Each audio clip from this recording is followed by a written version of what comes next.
Hello, नमस्कार, आदाब, सत श्री अकाल और अस्सलाम वालेकुम। मैं हूं मोहम्मद अहमद काज़मी, लेकर आया हूं ख़ास एपिसोड जिससे आपको बहुत कुछ मालूमात होने जा रही है।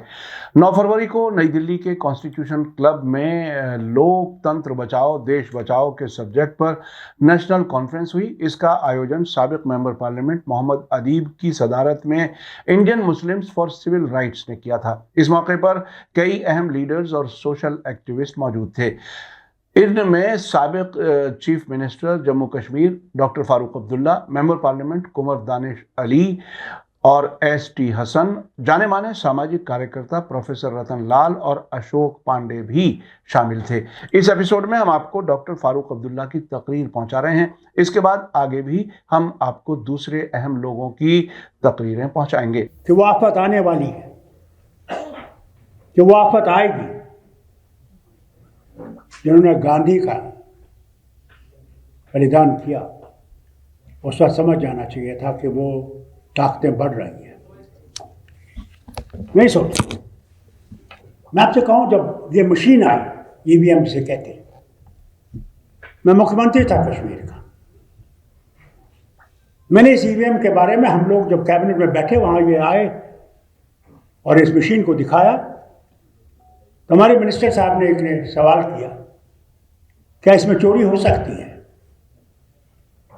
जो मशीन के साथ आए थे उन्होंने कहा इसमें चोरी हो सकती है। हमने कहा फिर ये मशीन ला क्यों रहे हो? कहा साहब ये आसानी करेगी। मैंने कहा इसमें तो चोरी में भी आसानी होगी। बड़ा चिल्लाया, किसी ने माना नहीं।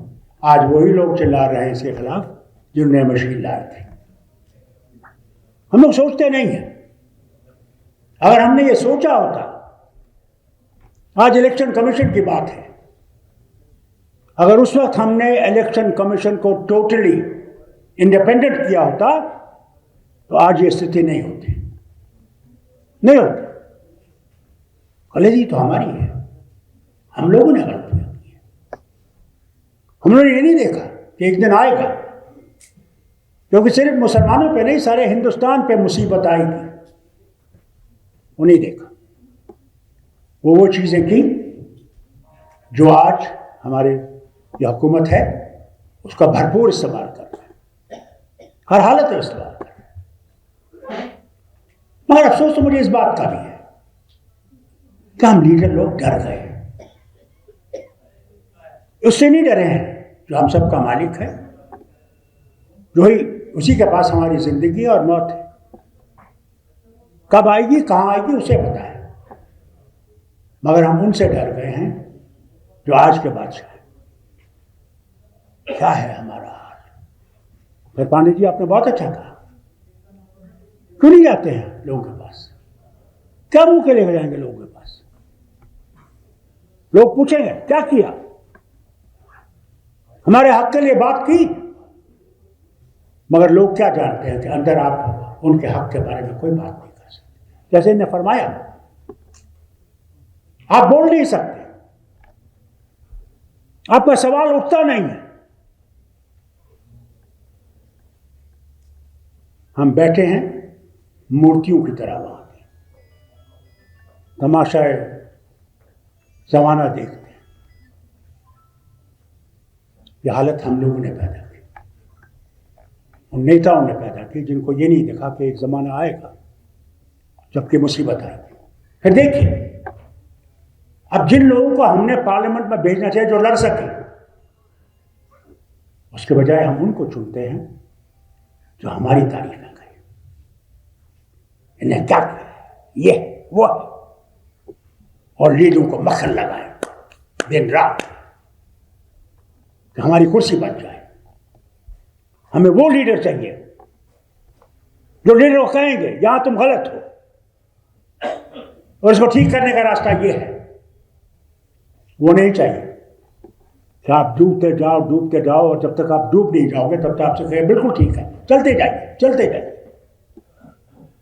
पांडे जी ने कहा ना कि मुझे इलेक्शन नहीं लड़ना। पांडे जी, फिर आप इस देश की दिशा को कैसे बदलाएंगे?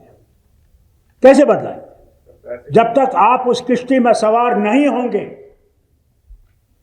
जो उस किश्ती भंवर से गुजर रही है, साहिल से तो हम चिल्ला सकते हैं, ओ मल्ला ये कर वो कर, वो मल्ला ही जानता है उस किश्ती में बैठकर कि इस किश्ती को कैसे बचा सकता हूं या कैसे डुबा सकता हूं।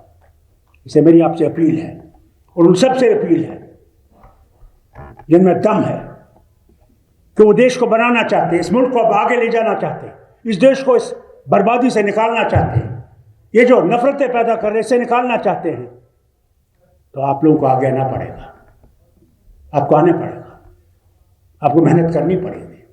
मैं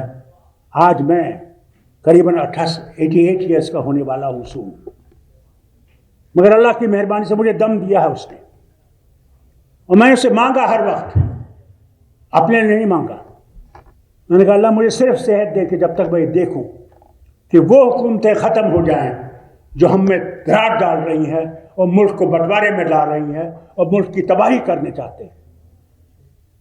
मुझे उम्मीद है मेरा खुदा मानेगा, मगर अगर नहीं माना तो मेरी कब्र पर ज़रूर आइएगा जिस दिन यहाँ पे तब्दीली आएगी और हम सब इंसान रहेंगे। आप क्या चाहते हैं, मैं क्या चाहता हूँ कि हम आज़ादी से चल सकें, आज़ादी से सांस ले सकें, आज़ादी से मर्जी जो पहने, आज़ादी से मर्जी जो खाएं, आज़ादी से इससे बात करना चाहें करें, जिसे नहीं चाहें नहीं करें। और तो कुछ नहीं चाहते, हम किसी के महल नहीं चाहते, हम किसी की कुर्सी नहीं चाहते, हम चाहते हैं कि हम इस देश के जो वासी हैं, वो क्यों ना आदिवासी हो, वो क्यों ना ब्राह्मण हो, वो क्यों ना मुसलमान हो, वो क्यों ना सिख हो, हम चाहते हैं कि हम इज्जत से रह सकें और इज्जत से सांस ले सकें और इज्जत से एक दूसरे के साथ चल के इस देश को बना सकें। वो हम चाहते हैं, हम इससे ज़्यादा कुछ नहीं चाहते। झूठ, हर बात में झूठ, हर जगह झूठ। क्या भगवान राम सिर्फ अयोध्या में है?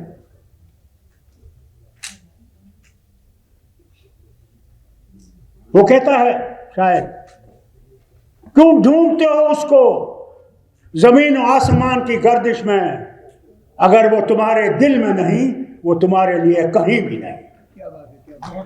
ये बात याद रखिए। मगर हम लोगों को बेवकूफ बनाया जाता है, तारे दिखाए जाते हैं। सही आपने कहा, हमारे बच्चे पढ़े लिखे।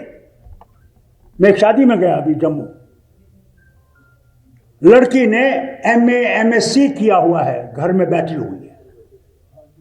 कितने ऐसे बच्चे होंगे जिन्हें बड़ी बड़ी तालीमें पाई हैं मगर आज दर बदर फिर रहे हैं इस उम्मीद में कि कहीं वो इज्जत से 2 रुपये वाले जीत कमा सकते हैं और अपने माँ बाप की खिदमत कर सकते हैं। कितने करोड़ों में होंगे तादाद। कितने हैं वो जिनके घरों में माँ बहनें शादी के करीब हैं मगर साधन नहीं है, वो सिसा सिक्का के घर में मर जाती हैं। कितने हैं जो दवाई के लिए तरसते हैं और कहा जाता है कि दवाइयां सस्ती हो गई हैं। मैं खुद डायबिटिक का शिकार हूं। जो इंजेक्शन मुझे 700 का मिलता था आज 1100 का हो गया है। फारूक अब्दुल्ला उसको ले सकता है, क्या एक गरीब आदमी ले सकता है? गरीब आदमी का ट्रांसप्लांट हो सकता है। मेरा किडनी ट्रांसप्लांट हुआ है, मुझे बीवी ने किडनी दी। उसने कहा मेरी किडनी या कोई किडनी नहीं, अल्लाह का करम है मेरी बीवी अंग्रेज है। वो इस तरह मैच हुआ जैसे खुदा ने उसको मेरे लिए रखा था। मगर वो दवाइयां जो हैं वो इतनी महंगी है, उस गरीब का किडनी ट्रांसप्लांट हो जाएगा, वो कैसे जिएगा? कहाँ से वो दवाई लाएगा? आपसे कहता हूँ जो मीडिया है, आज मीडिया आपसे बोलना चाहता है, लिखना चाहता है, सच्चाई सामने लाना चाहता है, सच्चाई सामने नहीं ला सकता। उसके ऊपर पहले थाने में रिपोर्ट होगी, दूसरे दिन वो कैद में होगा, अल्लाह जाने लाठियां खा खा कर वो जिंदा रहेगा या नहीं रहेगा। कौन देखता है? क्या पता है आपको कितना जुल्म कहाँ हो रहा है? कोई पता नहीं। हाँ, शोशा है, शोर है, सब हंके डौरी है। और हम उसमें डूबे हुए हैं। हमने कोई ऐसी दवा खा ली है कि तूफान हमारे सर से गुजर रहा है और हम लोग बेहोशी में पड़े हुए हैं। ये नहीं देखते इस तूफान का मुकाबला कैसे किया जाए। भागने का रास्ता नहीं है, लड़ाई का रास्ता है, जद्दोजहद करने का रास्ता है, मगर नफरत पैदा करने से नहीं। अगर हम नफरत पैदा करेंगे तो हम उनसे बेहतर नहीं हैं। हमें उनको भी अपने साथ लाना है जो हमसे नफरत कर रहे हैं। वो अपने अमल से कर सकते हो, अपने तरीके से कर सकते हो। मेरे पैगंबर दो जहां रसूलुल्लाह सल्लल्लाहु अलैहि वसल्लम, उन्हें तलवार से इस्लाम को नहीं लाया जिस तरह लोग फैलाते हैं। उसने अपने तरीके जिंदगी से लोगों को अपने तरफ लाया। हमें वो करना चाहिए। हम जो ऑपोजिशन में, हमने जीतना चाहिए, दिल से जीतना चाहिए। इनको कहना चाहिए कि तुम गलत रास्ते पे हो और इस गलत रास्ते से निकल सकते हो अगर इस देश को बचा सकते हो। हम लोग थर्ड बिग इकोनॉमी होंगे 5 साल में। अल्लाह जाने तब तक क्या होगा, खुदा ही जानता है, खुदा ही जानता है। जितना हमने बोरो किया है वो कैसे पे करेंगे मुझे नहीं समझ आती। और अगले चुनाव में ये आ गए तो फिर देखिएगा क्या क्या टैक्स लगेंगे। फिर हम रोएंगे, चिल्लाएंगे, मगर वक्त चला गया होगा। वक्त किसी का इंतज़ार नहीं करता। कितना ही आप इस घड़ी को रोकने की कोशिश करें, ये रुकेगी नहीं। से आज वक्त आ गया है। हम एक दूसरे पे उंगली उठाने के बजाय ये सोचें कि एक दूसरे की उंगली पकड़ के हम चलेंगे कैसे। Let's work together. Let's get those people who are not wanting to get together, to push them together. Or let them go. Put them on the side. हिम्मत मर्दा मदद खुदा। हिम्मत रखी और हिम्मत रखी। आप खुद कहते हैं the boss is with you, but the leadership is missing. Is that leadership that is missing must go. Let new people rise. Let new people show the direction to the new India. हमने कोई पट्टे पे लिख के नहीं लाया है कि मैंने वजीर आला की कुर्सी पे बैठना है या मैंने वजीर बनना है या मैंने MP बनना है। मैंने पट्टे पे नहीं लिख के लाया है। Let people know कि जो उनके लिए काम कर सकता है, जो उनके लिए अपनी जान दे सकता है, ये नहीं कि वो घर में बैठा उसका फोन बज रहा है, कोई सुनने वाला नहीं। क्या फायदा। वो होना चाहिए जिसको पहली नजर उस पर होनी चाहिए, जिसने उसको वोट भी दिया उसके लिए वही नजर होनी चाहिए कि नहीं ये भी इंसान है, ये भी मेरा मुल्क का बाशिंदा है। इसने वोट नहीं दिया ठीक है, मगर मेरा फर्ज है इस तक पहुंचना। हम लोग ना तो अपने आदमी को देखते हैं ना दूसरे को देखते हैं। से पहले हमें अपना तब्दीली लानी चाहिए। वक्त बहुत कम है, तब्दीली बाद में आएगी हो सकता है। और आज सवाल है हमें चुनाव के लिए नफरतें पैदा नहीं करनी। हम सिर्फ ये कहें बीजेपी RSS, हम उनको फिर टूल दे रहे हैं। We making them bigger than what they are. Let's see what we are, whether we are good enough that we can change the direction of this nation. Mistakes we have made. We are human beings. हम इंसान हैं, फरिश्ते नहीं हैं, खुदा नहीं हैं। हम बशर हैं, गलती कर सकते हैं, मगर गलती का खमियाजे भी भर सकते हैं और सही रास्ता भी ले सकते हैं। मैं आपसे माफ़ी मांगता हूँ अगर हम लोगों ने गलतियाँ की, उनको माफ़ कीजिएगा और हमारे लिए दुआ करें कि हम लोग कोई रास्ता निकाल सकें इस मुल्क को बचाने के लिए। तो दवाई ही सिर्फ नहीं है, उसकी दुआ की भी ज़रूरत है। वो बहुत ज़रूरी है। दुआ कीजिए, हिम्मत दें। आज हमने देखा अदीब साहब जिसने इतनी लड़ाई की है, उस दम पे पहुंच गए हैं कि मायूसी है। क्यों है मायूसी? क्योंकि वो देखता है कि आम लोग आए हैं, जिन लीडरों को बुलाया, कहां है वो? डरे हुए, मरे हुए, जहन्नम में जा बोले तो डरते हैं। आपको वो लीडर चाहिए जो सूली पर चढ़ने के लिए तैयार हो जाए, मगर अपना रास्ता, जैसे इन्होंने कहा मेरे दोस्त अली ने, दानिश, वो चाहिए जो अपना कोर्स चेंज ना करे। जब लोगों से वादा किया उसको वादा को पूरा करें। ये नहीं कि वोट ले लिया, तुम कौन और मैं कौन। वो होना चाहिए, हमारी वो हिम्मत होनी चाहिए। और अल्लाह करे कि हमें ऐसे लीडर जो हैं उस कदम पे चले और आगे चले और इस देश के लिए राहत पैदा करें। हो सकता है हमें ऑपोजिशन में बैठना पड़े, मगर ऑपोजिशन मजबूत हो कि वो इनको रोक सके जहां ये गलत है। आपने खुद देखा वो 3 कानून इन्हें लाए किसानों के लिए, याद है आपको सबको? 700 से ज्यादा लोगों ने अपनी शहादत दे दी। नहीं बदलेगी पहले, यानी सवाल ही नहीं, ये बदल नहीं सकता। ये पत्थर की लकीर है जिसको हटा नहीं सकते। डटे रहे, मगर जब देखा कि अब इलेक्शन आने वाले हैं यूपी में, तो रातों रात बदल गए। क्या हम में दम नहीं है? We are 140 billion people. 140 billion people we are, and we are afraid? We can't change the course of this nation? We must get ready to change the course of this nation towards direct right for everyone, every individual of this nation. Whatever your religion, whatever your caste, whatever your language. What is this question of one nation, one election? Do you want a presidential form of government? Why didn't you say it? If it's a presidential form of government that you're working for. And where does the federal structure go? What's going to happen to federal structure? Don't destroy this nation. Don't create further tragedies for this nation. We have enough enemies on our borders.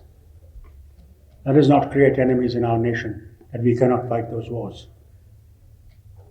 Let's treat opposition not as enemy, but as friends who advise you on the right track. Not wanting to throw you out of your chairs, but to guide you to a better future for this nation. I assure you, as long as I live, I'll continue to fight my battle, whatever my future may be. I'm not a given. I don't believe in it. जब उसने अल्लाह की रस्सी पकड़ी हो और भगवान की रस्सी पकड़ी हो, वो किसी से डरता नहीं है उसके बगैर। जाना उसी के पास है, वहीं जवाब देना है, रहना वहीं है। फिर डर से इस बात का है।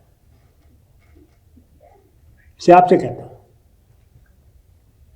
हिम्मत रखिए और हिम्मत से काम करिए। हम भी काम कर रहे हैं, कई चीजें मैं आपसे कह नहीं सकता, मगर काम कर रहे हैं, कोशिश कर रहे हैं कि हम लोग इकट्ठे हो सके, इकट्ठे चल सके, इकट्ठे इस मुल्क की तकदीर को ठीक कर सके। मगर आपका साथ जरूरी है, वतन का साथ जरूरी है, समझने का साथ जरूरी है। अल्लाह इस वतन को मुश्किलों से बचाए, हम में एकता रखे, मिल्लत एक दूसरे के साथ रहे, एक दूसरे की समझने की कोशिश करें, एक दूसरे के धर्म को समझें। हम अपने धर्म को नहीं समझते, दूसरे धर्म को कैसे समझेंगे? हम खुद इस्लाम से दूर हैं, मुसलमान होके हम कुरान नहीं पढ़ते, जानते ही नहीं कुरान में क्या लिखा है, नाम के मुसलमान हैं। नमाज पढ़ने का तो सवाल ही नहीं, रोजे रखने का तो सवाल ही नहीं, हम नाम के हैं। इसे आपसे कहता हूं, पहले अपना धर्म मजबूत कीजिए, जिससे आपका धर्म मजबूत हो जाएगा, आप किसी से नफरत नहीं करेंगे, क्योंकि कोई मजहब नफरत नहीं सिखाता। मजहब सिखाता आपस में भाईचारा, नेकी। अल्लाह करे कि हम उस पर चले। बहुत बहुत शुक्रिया अजीब साहब, आपने ये बुलाया, मुझे मौका दिया बोलने का। आज का एपिसोड कैसा लगा कमेंट्स में ज़रूर लिखें। इसी के साथ मुझे दीजिए इजाज़त। थैंक यू, धन्यवाद, शुक्रिया। जय भारत, जय हिंद। मीडिया स्टार वर्ल्ड के और वीडियो देखने के लिए हमारे चैनल को सब्सक्राइब करें और सीधे नोटिफिकेशन पाने के लिए बेल आइकन दबाएं। और अगर हमारी खबर सच्ची और अच्छी लगे तो अपने व्हाट्सएप, इंस्टाग्राम, फेसबुक और ट्विटर अकाउंट पर जरूर शेयर करें।